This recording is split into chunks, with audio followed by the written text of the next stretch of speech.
4 தொகுதிகளில் ஜெயலலிதா வேட்புமனு தாக்கல் செய்த விவகாரத்தில் திமுக எம்பியின் மனுவை சென்னை ஹைகோர்ட் தள்ளுபடி செய்துள்ளது. கடந்த 2001 சட்டசபை தேர்தலில் தற்போதைய முதல்வரும் அதிமுக பொதுச் செயலாளருமான ஜெயலலிதா 4 சட்டசபை தொகுதிகளில் வேட்புமனு தாக்கல் செய்தார். ஒரு வேட்பாளர் 2 தொகுதிகளில் மட்டுமே வேட்புமனு தாக்கல் செய்ய வேண்டும் என்பதால் ஜெயலலிதாவின் வேட்புமனுவை தேர்தல் கமிஷன் தள்ளுபடி செய்தது.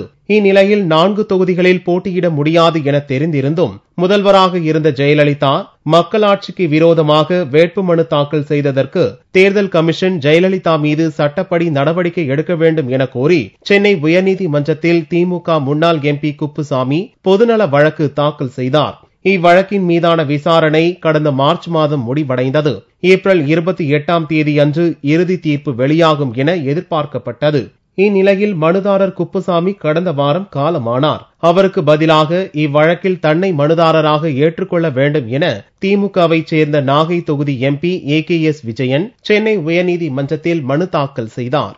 இம்மனு மீதான விசாரணை வியாழனன்று நீதிபதிகள் எலிபி தர்மாராவ், மாலா ஆகியோர் முன்னிலையில் விசாரணைக்கு வந்தது. பொதுநலன் வழக்கு தொடர்ந்தவர் இறந்து போன நிலையில் அவருக்கு பதிலாக வேறு ஒருவர் அவ்வழக்கை நடத்த சட்டத்தில் இடமில்லை என கூறி இவ்வழக்கை தள்ளுபடி செய்து நீதிபதிகள் உத்தரவிட்டனர்.